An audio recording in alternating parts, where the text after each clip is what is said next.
Bueno, pues vamos en este momento a entrar directamente, don Adal. Vámonos al primer tema que tenemos. Quiero compartir con ustedes el primer tema que vamos a ver y vamos a escuchar. Es precisamente el padre Javier Martín, a quien le mando un abrazo muy grande hasta España, allá Europa.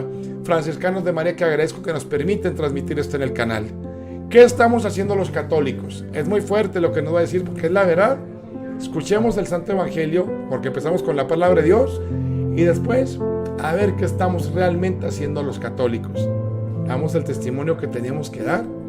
Chéquenlo, por favor. Síganos en las redes sociales que van a aparecer aquí abajo. Les va a poner a dar las redes sociales, ¿verdad? Y adelante, don Adal, por favor, con el tema ¿qué estamos haciendo los católicos? Con el padre Santiago Martín. Adelante, por favor.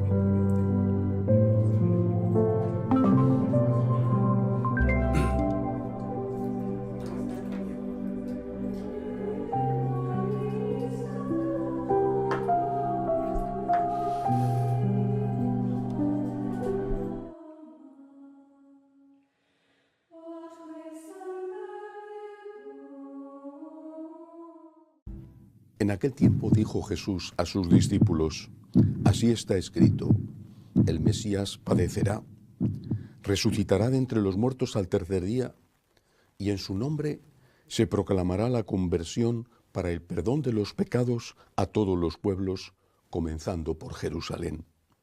Vosotros sois testigos de esto. Mirad, yo voy a enviar sobre vosotros la promesa de mi Padre. Vosotros, por vuestra parte, quedaos en la ciudad hasta que os revistáis de la fuerza que viene de lo alto. Y los sacó hasta cerca de Betania, y levantando sus manos, los bendijo. Y mientras los bendecía, se separó de ellos y fue llevado hasta el cielo. Ellos se postraron ante él y se volvieron a Jerusalén con gran alegría, y estaban siempre en el templo bendiciendo a Dios. Palabra del Señor. Gloria a ti, Señor Jesús. Hoy celebramos la solemnidad de la ascensión del Señor a los cielos. Bueno, es un día para meditar sobre qué estamos haciendo como católicos. Cuando Jesús terminó su periplo en la tierra, hasta que llegue con su segunda venida, Él nos ha dejado aquí acompañándonos con la Eucaristía, por ejemplo. Cuando Jesús termina y tiene lugar este acontecimiento de la ascensión, les dice a los apóstoles que están allí boquiabiertos, les dice solo una cosa: evangelizad. No les dice poned panaderías, abrid hospitales. Y no porque no sea bueno saciar el hambre del mundo, no porque no sea bueno curar enfermedades. Eso son consecuencias. Les dice evangelizad. Exactamente les dice esto. Después de anunciarles, de recordarles lo que había ocurrido, muerte y resurrección, le dice: en su nombre, en el nombre de Jesús, se proclamará la conversión para el perdón de los pecados a todos los pueblos. Evangelizad, proclamad la conversión para el perdón de los pecados. En otro de los relatos de la ascensión se dice: el que crea y se bautice se salvará. ¿Qué habría ocurrido si los apóstoles hubieran pensado lo que piensa hoy una amplia mayoría de los sacerdotes y también de los fieles? ¿Qué habría ocurrido si los apóstoles hubieran pensado: ¿para qué vamos a predicar la conversión si todo el mundo se va a salvar? ¿Para qué vamos a ir a las otras ciudades de Israel? O luego con San Pablo, ¿para qué vamos a ir a las tierras de los paganos?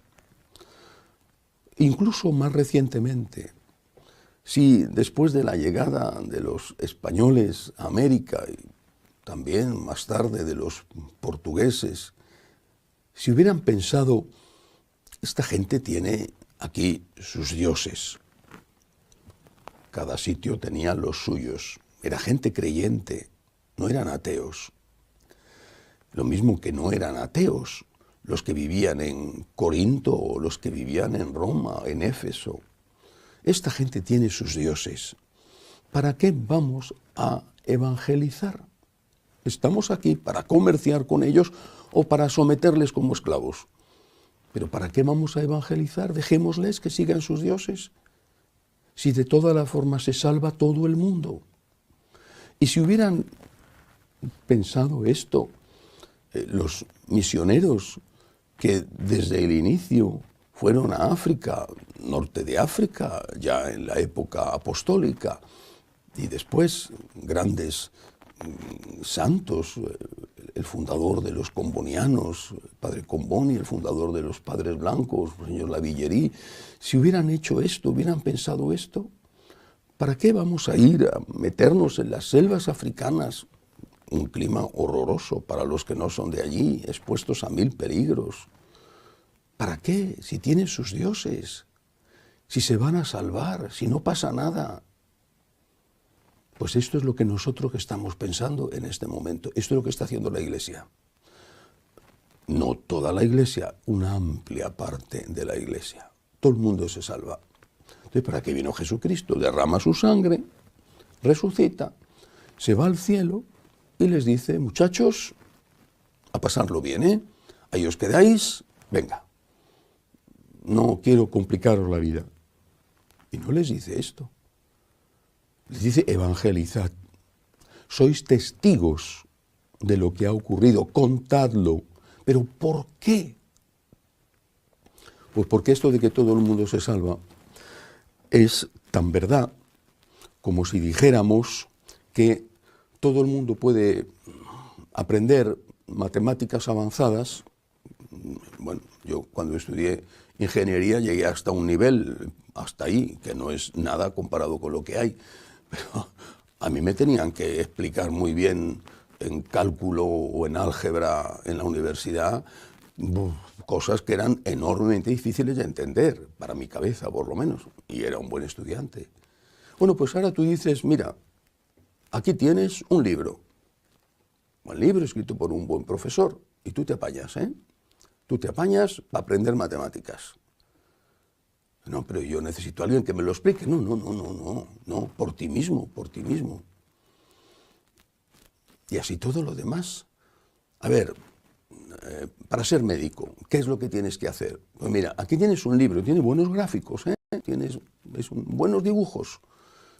Ahí tienes el libro, y ahora tú, ya con esto, te apañas para ser un buen médico y un buen cirujano. Pues esa misma verdad, que no es verdad, es lo que decimos, que la gente se salva al margen de si tiene fe o no tiene fe.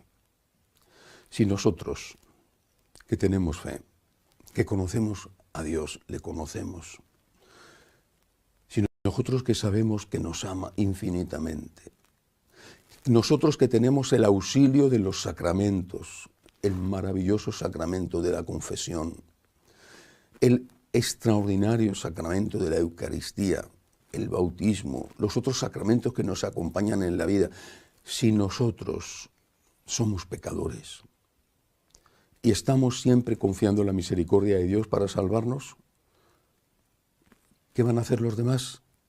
Que no han oído hablar de Cristo, que no tienen los sacramentos. ¿Qué van a hacer ellos para salvarse? Esto es lo que entendieron los apóstoles, esto es lo que entendieron perfectamente los misioneros, esto es lo que entendió San Francisco Javier cuando iba hasta los sitios más remotos a presentar el mensaje del Señor. Y si no, que alguien haga el favor de leerse las cartas que escribía desde aquellas zonas remotas que se llamaban entonces la Cochinchina, hoy sería Vietnam, Camboya, Ceilán, las cartas que le escribía San Francisco Javier a San Ignacio.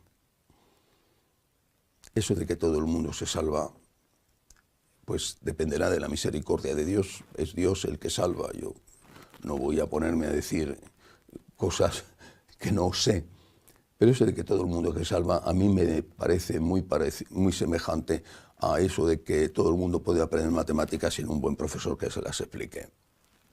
Es con buenos profesores y aprender matemáticas resulta enormemente complicado. Quizá junto a esta equivocación, la de que todo el mundo se salva y no importa la religión a la que pertenezca, ni lo que haga, ni siquiera si tiene religión o no la tiene, quizá junto a este error, y hasta es posible que en la base y en la raíz de este error haya otro: haber olvidado la vida eterna. San Francisco Javier tenía ansia, urgencia por evangelizar, urgencia porque creía en la vida eterna. Pemán pone en boca de San Francisco Javier una bellísima poesía escrita por Pemán, naturalmente, no por San Francisco Javier, pero que le refleja perfectamente. Está dirigida a una señora que allí en aquella ciudad, quizá Goa, en la India, donde estaba evangelizando, quería que se quedara allí y que no siguiera su viaje evangelizador. Y le dice San Francisco, por boca de Pemán, le dice a esta señora, esta católica que quería que se quedara en la ciudad: soy más amigo del viento, señora, que de la brisa. Hay que hacer el bien deprisa, que el mal no pierde momento. Los apóstoles eran más amigos del viento que de la brisa. Hacían el bien deprisa. Ahí está San Pablo, ahí está San Francisco Javier, ahí está el Padre Comboni, ahí están los misioneros. Estaban convencidos de que había vida eterna y de que el que no conocía al Señor corría mucho más riesgo de no ganar el cielo. El que no conocía al Señor era mucho más fácil para él ir al infierno. Pero ¿cómo va a ser igual adorar al Dios que nos ha mostrado Jesucristo que adorar a un tótem del cual se tiene pánico? ¿Cómo va a ser igual adorar a un Dios que es amor que adorar a un Dios que te obliga incluso a cometer sacrificios humanos en nombre de su religión, o a matar a todos los que no son de su religión, como estamos viendo que sucede con algunas facciones del Islam? Pero ¿cómo va a ser igual? El Señor lo dice claramente: hay que predicar la conversión, hay que predicar la conversión, hay que predicar la fe, hay que arrepentirse de los pecados, y así, por la misericordia de Dios, nos salvaremos. Pero si no nos convertimos, y si no nos bautizamos, y si no estamos con Dios, no sé lo que hará el Señor en el último instante de la vida de cada ser humano, porque Dios es Dios. Pero a mí me parece que es jugar a la lotería con menos posibilidades aún que te toque el premio gordo jugando a la lotería aquí en la tierra. Nos tiene que urgir. Tenemos que estar verdaderamente preocupados por transmitir la fe, no solo por lo que la fe implica para esta vida. Es que no es igual vivir con Cristo que vivir sin Él, no es igual comulgar que no comulgar, no es igual confesarse que no confesarse, no es igual tener a María como madre que tener a la Pachamama. Es que no tienen nada que ver. Pero es que además de esta vida está el cielo, está la vida eterna, existe la vida eterna. Y corremos el gran riesgo de perder lo más importante, de perder estar con Dios para siempre. Yo no quiero correr ese riesgo, y no quiero que ese riesgo lo corran las personas que amo y desde luego también aquellos que no conozco. Por eso me hice sacerdote. Si no, me hubiera hecho médico, por ejemplo, que me atraía muchísimo. Me hubiera hecho, qué sé yo, en aquella época no había las ONGs, me hubiera hecho de una ONG dedicada a llevar asistencia social. Me hice sacerdote porque estoy convencido de que la salvación eterna es mucho más importante que cosas tan importantes como curarte un tumor o cualquier otro tipo de enfermedad. Hay vida eterna, existe el cielo y existe también el infierno. Y estar con Dios, conocer al Dios de Jesucristo, vivir con Él, recibir los sacramentos, es lo más extraordinario, lo más maravilloso, lo más grande que nos puede pasar en esta vida y además hace más fácil poder estar con Dios un día en el cielo. Confiamos todos en la misericordia de Dios. Lo mismo que teóricamente quizás se pueda aprender matemáticas sin que nadie te explique que 2 y 2 son 4 o lo que es una homotecia. Bueno, posiblemente. No digo que no. Habrá mentes brillantes.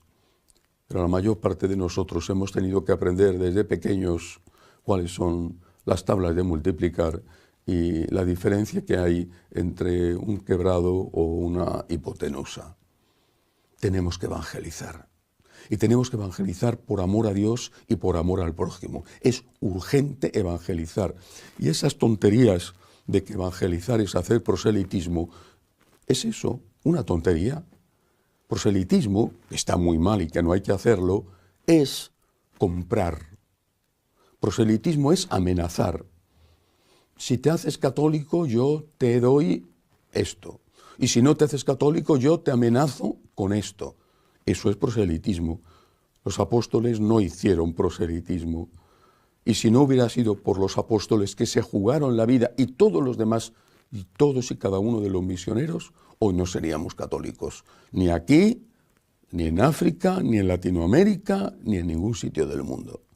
Evangelizar es lo mejor que podemos hacer por cada persona y por el conjunto de la humanidad.